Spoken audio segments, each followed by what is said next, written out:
Hey guys, welcome to the next tutorial for ethical hacking.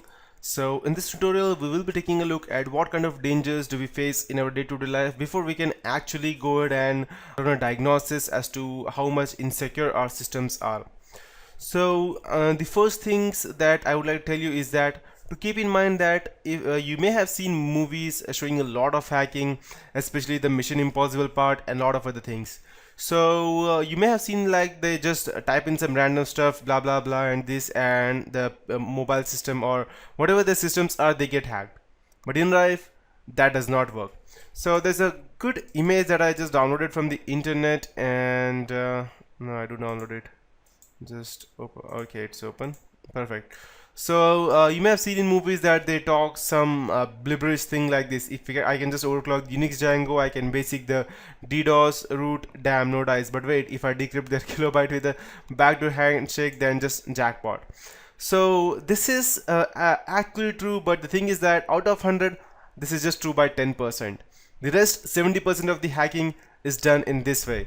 Any random person will give you a call stating that he is this or that, and you may straight away give him the information that he wants. Let's say for example, a guy who's just a basic developer and he knows how to build a website. And if you have a bank account, let's say for example, if you have a bank account, something like, let's say, American bank account, let's say. So if you have a bank account something like this, that's Bank of America, and I don't actually go ahead and interest you to go ahead and do anything on this website, but I'm just showing you. So this is how this Bank of America's website looks like. But if there is any if there's a hacker, then he may just go ahead and check on the view page source. This is how it looks like, and he may save it in his own website, and he may change a bit of here and there, like America. He would just go ahead and change something like America, or let's say .com, something like this, .com. And so, and he may go ahead and send this link to you, whereas this is not the actual website, this is the fake website. And you may try to log in. He may say he may call you and say that hello Mr. Adam, I think that there is some issue with your net banking thing. You can just go ahead and download or access your website on the link that I sent you. You may just go ahead and download or actually access the website on this specific URL, and when you actually log in, the username and password, you will automatically get redirected to the hacker, and you won't even know what is happening. You may think that or when you actually go ahead and log in, this specific URL may get redirected over here, and you may actually log in on your website. But the thing over here is that before you log into the actual website, your username and password are actually sent on the user's address where he has actually sent the reference to over here. So, and he may have the password and username. So how to do this, all these things, I will actually show you how a hacker does this thing, but that would be in the later part of this tutorial. Before that, I'll actually be teaching you as to how it works in real life and how actually it works in movies. So if you have seen these kind of movies, just ignore all of them, because that's not how we are going to work here today. And hacking is not 100%. You just have to try each and every other thing, and just pray that at least one of the things work. That's how hacking works in real life. And there's one more thing, that there's a good I can say that there's a latest TV series on hacking. It's known as Mr. Robot. If you go ahead and see that, you'll probably learn a few or other things about that, because it has a lot of things which are actually very near to ethical hacking in real life. That's why. Coming back to our part, let's see how our ethical hacking works. It is actually one thing to know that your systems are under fire from hackers around the world, and it's another thing to actually understand how the specifics against the attacks work and how they're actually possible. So this section will offer you some well-known attacks, but it is not actually a good listing, because you may there are n number of things that comes in mind when there is actually something going on. So these are just a few known things, or the few most famous things that I would be teaching you today. Many information security vulnerabilities are not actually critical by themselves. However, exploiting several vulnerabilities at the same time can be. For example, let's say a default Windows OS configuration or a weak SQL Server administrator password and a server hosted on a wireless network may not be a major security concern, but exploiting all of these three at the same time can be a serious issue. Let's take a look at the different types of attacks that these hackers can have. The first thing would be a non-technical attack. Exploits that involve manipulating people, end users, and even yourself are the greatest vulnerability within any computer or network infrastructure. Humans are trusting by nature, which can lead to social engineering exploits. And social engineering is defined as, let's say, the exploitation of trusting nature of human to gain information for malicious purposes. I will cover this topic later on, however, but other common and effective attacks against information are actually physical.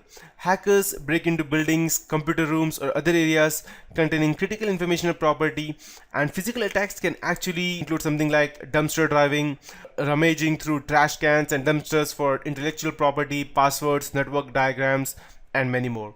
If you're thinking what dumpster diving is, it's like example for, let's say, I have a company, I have a big corporate company, and I actually go ahead and dump all of my personal files, not actually personal, but a lot of files which I don't need, a random dumpster that comes and takes it away. So if a hacker gets his hands on that, then he may get a lot of information about a system, or how, or what are the things that are necessary about a particular company, and he may try to go ahead and exploit those things. So as for the first time, let's talk about the network infrastructure attacks and how they work. Hacker attacks against network infrastructure can be very easy because many networks can be reached from anywhere in the world via internet.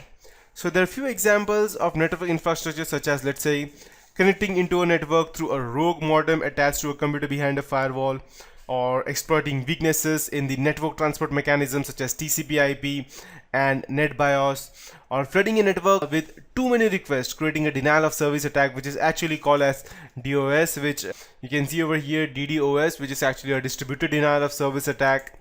And let's say installing a network analyzer on a network and capturing every packet that travels across it, revealing confidential information in clear text, or just simply piggybacking onto a network through an insecure 802.11b or 1LB wireless configuration and injecting it through the packets and getting all the information that you need. The next kind of attacks would be operating system attacks, and hacking operating system is actually a preferred method of certain bad guys. OSs, that means these Windows, they actually compromise a large portion of hacker attacks simply because every computer has one or so many well-known exploits that can be used against them. Let's say, for example, Windows 7. Windows 7 is actually the most or the least secure OS of all time. That's what I can say. Occasionally, some operating systems that are more secure out of the box are something like BSD, Unix, and they're all attacked, but the vulnerabilities turn up. But hackers prefer attacking operating systems like Windows and Linux because they're widely used and better known for their vulnerabilities, and people normally don't use BSD, Unix, or Novell NetWare and similar flavors because actually they're hard to configure. That's why. So there are some examples of attacks on operating system, and they can be like exploiting specific protocol implementations, attacking built-in authentication systems, or breaking file system security, or cracking passwords and encryption mechanisms. The other type of attacks would be application and other specialized attacks. Applications can take a lot of hit by hackers. Programs such as email server, software, web application, they're often beaten down. So the things that you need to keep in mind would be Hypertext Transfer Protocol, that's HTTP, and Simple Mail Transfer Protocol, that's SMTP applications that are frequently attacked because most firewalls and other security mechanisms are configured to allow full access to these programs from the internet. Malicious softwares include viruses, worms, Trojan horse, and spyware. Malware clogs networks and takedown systems. Spam is wreaking havoc on system availability and storage space, and it can carry malware and n number of malwares. So ethical hacking will help reveal all these kind of attacks against your system, and these tutorials will cover all these attacks in details along with the countermeasures as to how we can implement against these kind of attacks on your system. So I think that would be it as of now for this tutorial. In the next tutorial, I'll be teaching you about how to work ethically, respecting privacy, and actually not crashing your own system down. And also I'll be teaching you what are the necessary tools that are required to actually go ahead and hack into some stuff, and how this tool works after that tutorials. So that's it for this tutorial, guys, and have a nice day ahead.